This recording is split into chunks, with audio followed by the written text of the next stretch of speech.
what I've created is so magical, in the best kind of ways. It's designed for the benefit of the 8 billion hardworking people of the world. This is my gift to humanity.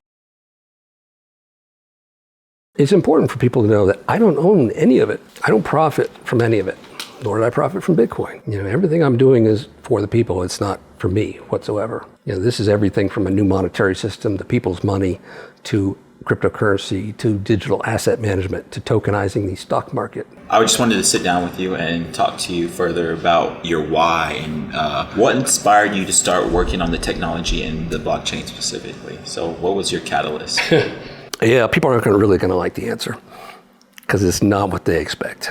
I've done a lot of work for Fortune 500 companies. I've done a lot of SQL Server performance tuning, how do you get more out of it? And the failover or the fault tolerance for SQL Server back in, let's say, 2005, 2006, is an active passive. One SQL Server running, you're writing all the data to that and querying from that. And you have another one, the passive, so active and passive. This one does nothing. It's just waiting for this one to break. So if this one breaks, hey, great, that takes over.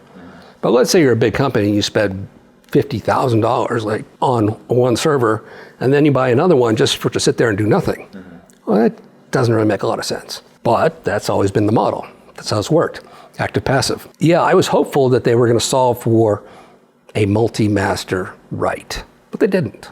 So I had already been working on a solution for that. Because after doing this work over and over for years and years for these companies, it's like, wow, you're just wasting money. It would make a lot more sense where all the servers you have on the network, whether that's 2 or 10 or 100, where you'd be able to write information, new information, to any of them, and then they synchronize, they replicate amongst themselves to ensure that there's a gold master, but that exists on all of them. So you can then make queries to any of them and get an accurate result. So what I was actually solving for is multiple write masters on a network. In order to test the replication works, is information getting to all the individual nodes? The smallest, simplest thing I could do was I didn't need to replicate a phone book or anything, just a number, just a value, just one single value. If I write a value here and it shows up, boom, there, and there, great.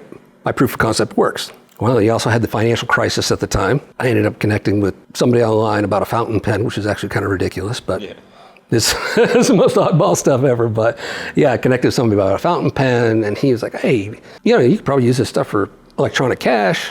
I'm like, I'm just doing corporate data. But I took a look at some work that other people had done. So I was like, well, I'm just synchronizing one value. A wallet is just a balance. It's not individual coins. It's just a balance in a wallet. So, it's kind of electronic cash thing. So it morphed into that. But the origins were just multi-master write on a network. How has the evolution of technology influenced your personal philosophy and goals? Releasing the source code as open source is the greatest mistake of my life. I'm not responsible for people's financial pains, miseries, and otherwise. So no, I'm not liable. Don't sue me. Things like that. But releasing the source code to open source, it never should have seen the light of day. It really should not. Like I said, there were multiple hard architectural fails. It did not have the right DNA to be a global financial infrastructure. I was solving for multi-master write on a network for data. Using it for electronic cash or money, that's a byproduct of the original intent. But then releasing the source code as open source, that community just pushed out to the world without a fully executed software development lifecycle, without proper scaling, testing. Yeah, let's talk about Satoshi's treasure for a second. The 1 million Bitcoins that Satoshi has. Well, it's actually 1,112,050. That's the actual number. But it never should have existed. Let me explain why. The network turns on January 3rd, 2009. Okay? I'm talking about Bitcoin. If my computer is the only computer on the network doing mining, and there are no real transactions, great. Mine a block, get a 50 Bitcoin block reward. Congratulations. And it goes for 20,000 or so blocks. There's no real data. There's no real transactions. Nothing's actually happening. But that block reward is being issued every time. When the open source community released Bitcoin, what they should have done, personal opinion, is say, hey, we're going to set a date that we're going to release this for public use. Let's just say hypothetically January 1st, 2010. And in the meantime, we're going to test it. We're going to try to scale it. We're going to try and solve the hard architectural fails that they knew was in there from my comments and my source code. But when they did, what they should have done is truncated the blockchain, created a new Genesis block, and start from there. So, the whole Satoshi's treasure, in my opinion, that's test data. It never should have existed. They weren't real transactions. It wasn't until, like I should say, Bitcoin Pizza Day, if you're going to choose some sort of milestone, it wasn't until then that people really were associating any actual value to it. I mean, even if you just want to say the first 6 months, 7 months, 9 months, of 2009, there was no real transactions, no real data. So Satoshi's treasure should never have existed in the first place. It will never be sold. So we'll also take those as lessons learned in creating Bitcoin. But is there anything else that might have shaped you, shaped the development of Fractal? Fractal came about, I was able to solve another problem, the holy grail of decentralized finance, or decentralized computing, I should say. When you scale something, when you make something larger, you're always making compromises. If I increase scale, do I give up consistency of the data? Like something's accurate here, but not accurate there. Like for example, let's say you use your social media and you post a picture to social media. Maybe that picture shows up on your device a second later, but on your device, it doesn't show up for an hour. That's called eventual consistency. Eventually, all the nodes of the network will be consistent. A strong consistency means that they're in sync and the data is going to be the same. If you're dealing with money, people's finances, people went to a job, they worked, they earned money. There can't be mistakes. There can't be errors, and there can't be things like eventual consistency, because that leads to the double spend. Let's say there's just 3, not even millions or thousands of miners, but just 3, okay? This one has the right information, these 2 don't. You go to execute a transaction, I'm going to buy something online for 100 Bitcoin or whatever currency. And it hits this server, and this one has the right information, cool. But then almost instantaneously, you execute another transaction to spend that same money, and it hits a different server, and this one says, oh yeah, you have the money too, cool, yeah. That's a double spend. So eventual consistency doesn't work when it comes to money and finance. You need strong consistency. It needs to ensure that as soon as something happens on any of those nodes, it's replicated to all the nodes, also referred to as the Byzantine generals problem. Blockchain and Bitcoin was not a solution for that. It prevents or helps to prevent the double spend, but it never solved that problem. That was kind of the unsolvable problem, because as you increase in scale, like we go from a few computers on a network to now we have all around the world, and more and more people using it. So as you increase scale, you're going to have performance and consistency to deal with. Is it going to run faster? Is it going to run slower? It's basically a triangle. So as you increase any of those 3 sides, the other 2 are going to respond accordingly. It doesn't just magically just get larger in volume. Well, that's the impossible problem. But I was able to solve that with Fractal. So Fractal exists on a global scale. It does solve for the double spend with the Venom protocol. So there is no possibility. So it is strong consistency globally, even though it's on a global scale, and still processes and executes transactions in less than a second. The workaround with Bitcoin is basically that's why it's 10 minutes for every block to be written, in simple terms. Yeah, okay, everybody's going to say, well, there's more going on under the... Yeah, okay. But in very simple terms, if you slow down the network to write a block every 10 minutes, that gives time for all the miners to be in sync, so there's strong consistency of the data. So if somebody tries to execute a double spend, it helps to prevent that, but it's not really a solution, it's a workaround. How can Fractal improve the lives of everyday hardworking people around the world? Transactions are a fixed fee. It's 10 cents per transaction. Spent a long time modeling, scaling, and testing the hives, hive workers. I mean, as I said, this has been a 12-year effort. So I have 3 solid years of hives, both here in co-locations and other places that have been up and running that are executing transactions, simulating load, simulating test, the correct way to do software development. The number that seemed to come out in terms of today's value, today's dollars, like if you're using US dollars as an example, is 10 cents.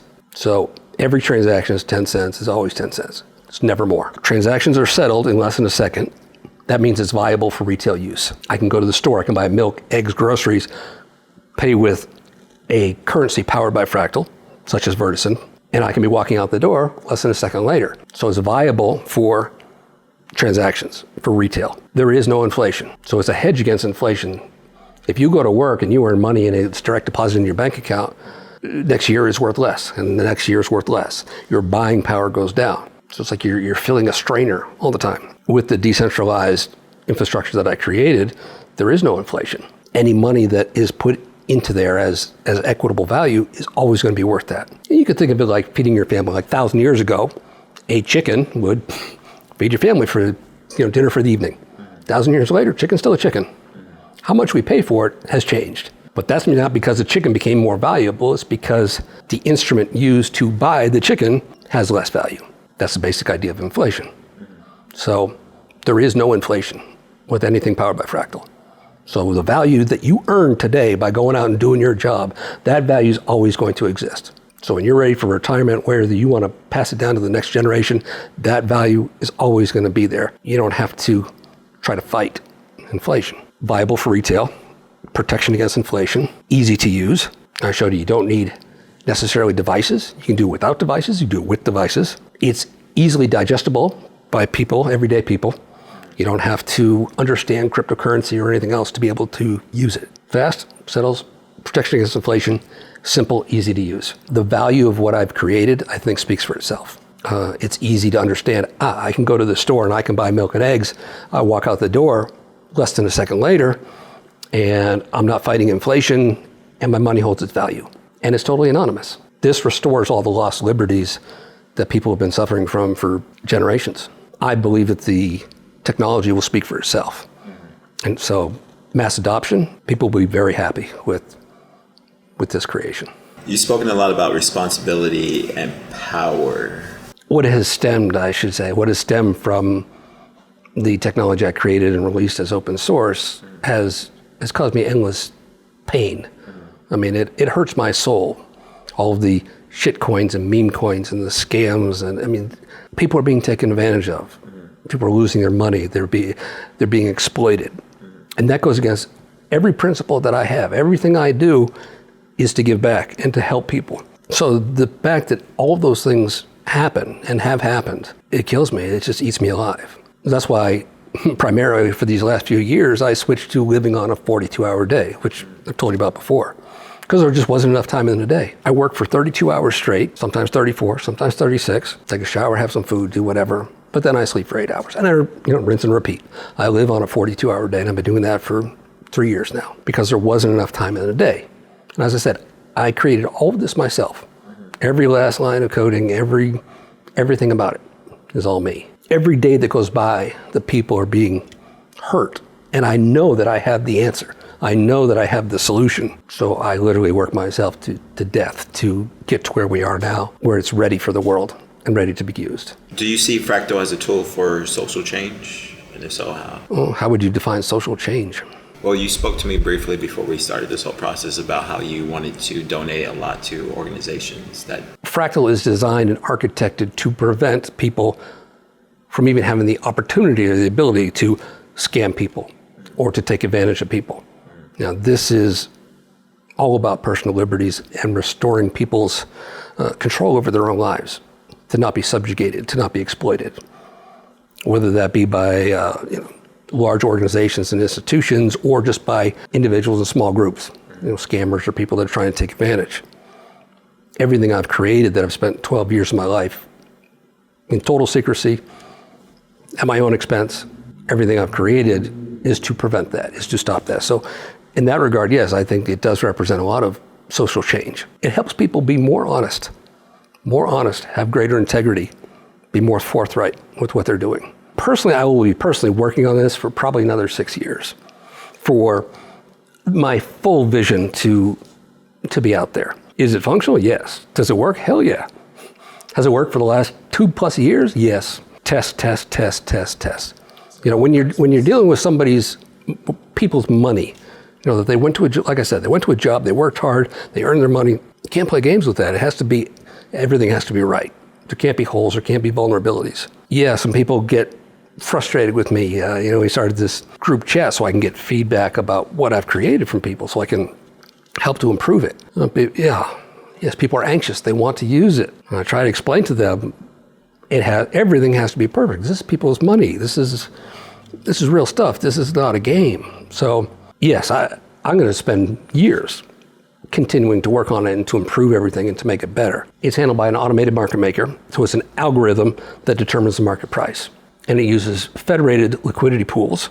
So the liquidity pool is just a mechanism that says we have one store of value here, we have one store of value there. So we'll have vertisan here, and maybe there's a liquidity pool where the other half is like USDC. As more USDC comes in, people buy vertisan, there's less, so market price goes up. It's an automated market maker algorithm that does that. There are no human beings that determine the market price.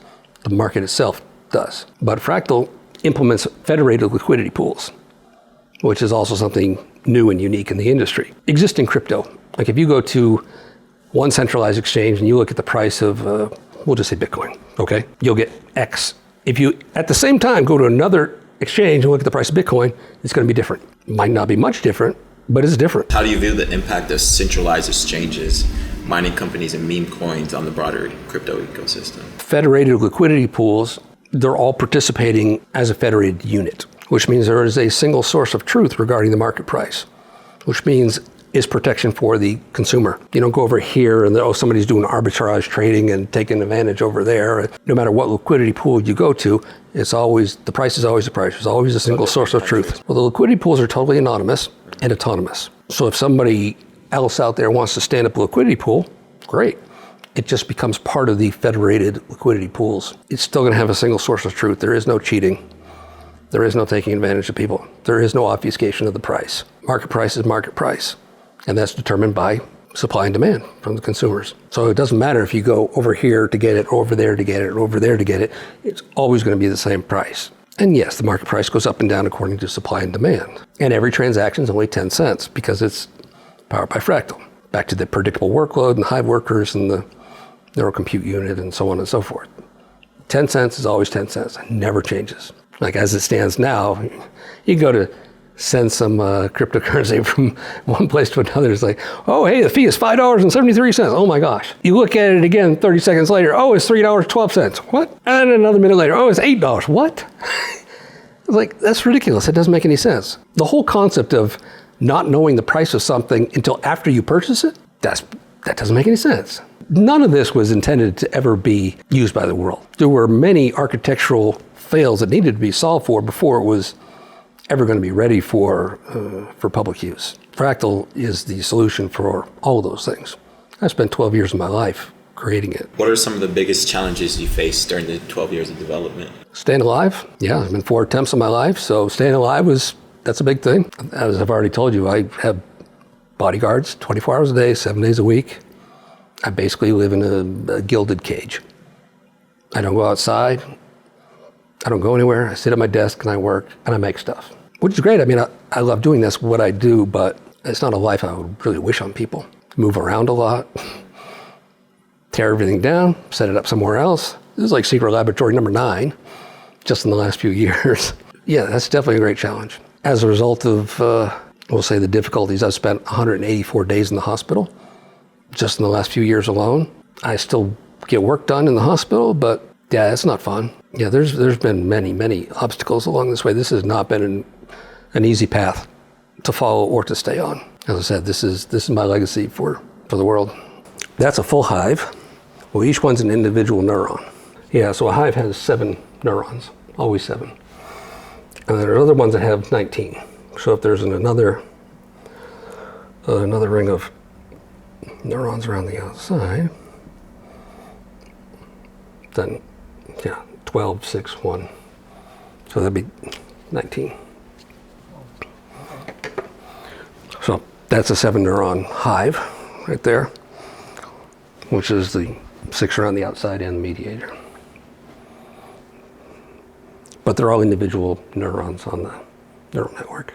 Yeah, this is pretty cool. So this is a ePassport. This as an example. So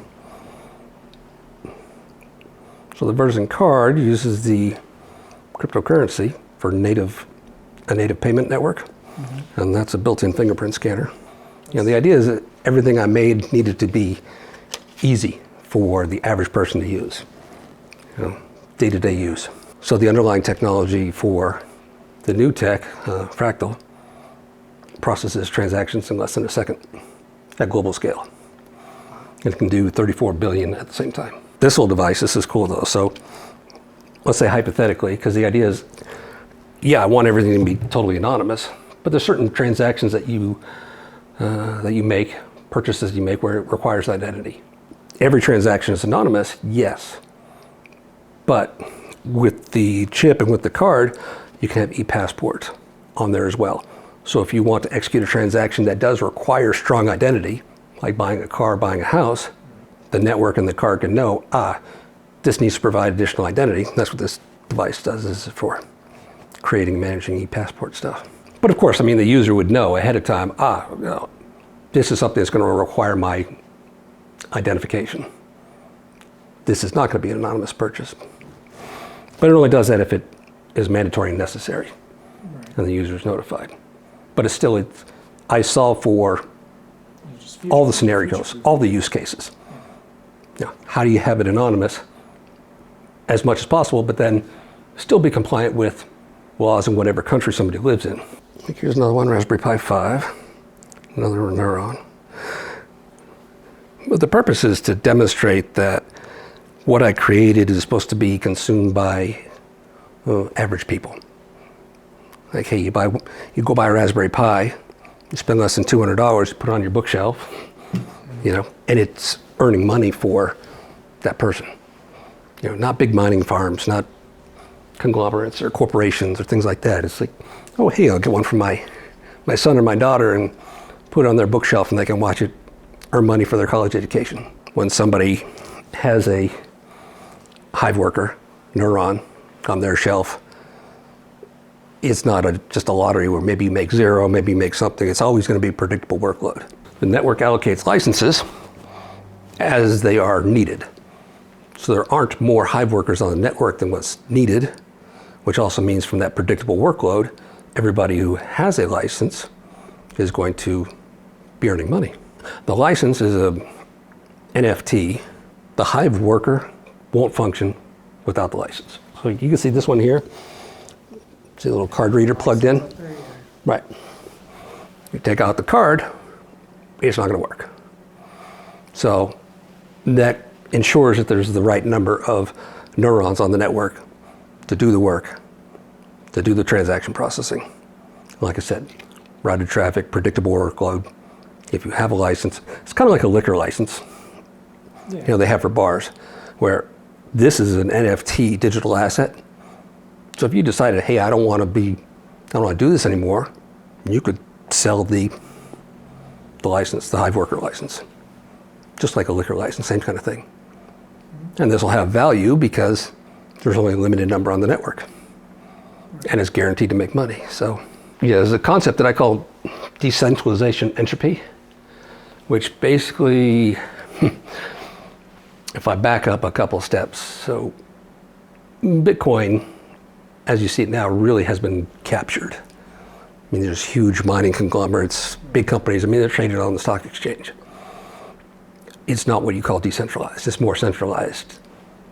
I mean, as the companies get bigger and they have more and more control of the network, it is possible for them to pool the resources and decide what happens on the network. I mean, it's getting more and more centralized as time goes on. Like you said, new people can't compete at all. So Fractal works the opposite way. With the with the neurons and the hive workers, as they're called, as the network gets larger and more people use it and more hive workers are needed, it increases the decentralization to a point of entropy. It's always going to be more and more and more decentralized as time goes on. So it's literally impossible for it to be captured. Those cards you're holding, that's like the equivalent of paper money. Individual denominations, that's totally anonymous cash. So like, this would be the equivalent of like a US $100 bill.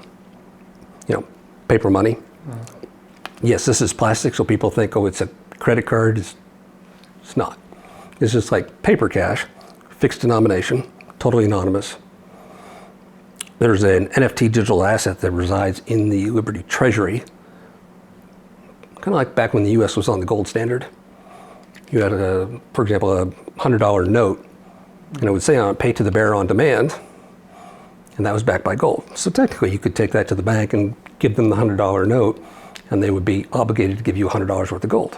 And then they would tear up the note because it's no longer in circulation. This is the same thing. So there's an NFT digital asset for 100 Liberty dollars in the Liberty Treasury. And this card is the physical manifestation of that. But let's say you go to the store where, I don't know, you're going to buy something for, I don't know, 99 Liberty dollars. Like, oh, I want to use it. They could give you that back, or they could give you $1 on the reloadable. But when I set out to create a monetary system for the world, it had to do exactly what money does now. Right. And I solved for what I call the 100-year problem. Let's say hypothetically you have a, I don't know, a quarter or $1 US. That's 100 years old. I could still go to the store, use that, pay for something. It's still going to work exactly the same, still going to be accepted. Transaction still happens just as quickly.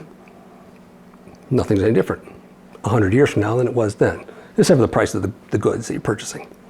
But the monetary instrument is still just as functional. If I was going to replace money, which is what the goal of this is, it has to do what money does now. So one of those features is the ability for it to be completely anonymous and tangible. You can have a $20 bill, $50 bill, $100 bill, put it in your pocket, and you can use that amongst yourselves as a carrier of value. And people say, yes, great, when we execute and trade accordingly. But that's totally anonymous. There's no record or trail of that transaction. And of course, when you, let's say when you get paid from your job and somebody has electronic deposit, okay, well that's trackable. That's not anonymous. Know exactly who it went from, who the recipient was, how much was the amount. So that's another way that money is used now. So if I'm going to make a monetary system that replaces money, it has to do everything that money does now. You can't have a subset of features and say, oh, this is money. So that's why these exist. This is the totally anonymous, human peer-to-peer transaction of a carrier value of money. And like I said, the reason that they're cards is because this is secured by the network. There is an NFT digital asset that represents that this card is representative of. There are literally more security features built into this than there is a US $100 bill. This cannot be counterfeited, can't be hacked, can't be cracked. It's the safest, most secure money ever created. We can't think about the rest of the world being in the same scenarios that we're in here in the United States or in Europe, where people have smartphones, they have devices. Most of the world, they don't have smartphones or devices. And if they do, maybe it's shared amongst a family, not amongst, everybody has their own. So the idea of, oh, you need to have authentication on your device and send from this device to that device. Great, that's convenient for some of the world, but not everybody. So once again, if I'm going to make a monetary system for the 8 billion hardworking people of the world, not the elite of the world, or just the most technologically advanced, then it has to solve for everybody. So for all those other areas of the world, like here, this is a vertisan card. It doesn't require a phone, a device, or anything else. It's a payment medium that can be used by people that don't have those technologies. Well, there's other methods for I guess what you call like a two-factor authentication. It's like, I could use this card, I don't need a phone or anything else, but I could say, maybe I went to the public library and set up my account and got everything squared away, but I said, oh, I want to make sure I have a key, a third-party key. So something like this, plug in your phone, but also if you're at a merchant, the merchant's accepting payment for something, you can, like this one has NFC and a fingerprint, so people are not bound to their phones and their devices and everything else. I don't need a phone to pay with this because that's biometric. All I need is the card. I'm authorized, I'm the right person, I can execute. Reloadable, no device needed for that either, to be able to receive, change, to put on it, or to use it. Like I said, if you want to pair it with any of these FIDO devices, FITO, yes, I had to solve for everything that money does now, and to replicate that in order to say, yes, I created a monetary system, basically the people's money for the world that people can use, that makes sense. Does everything that money does now, but also will work in 100 years. Back to my 100-year problem, same thing. Whatever you have in digital assets now, 100 years from now, they're still going to be safe, they're still going to be secure, they're still going to be active.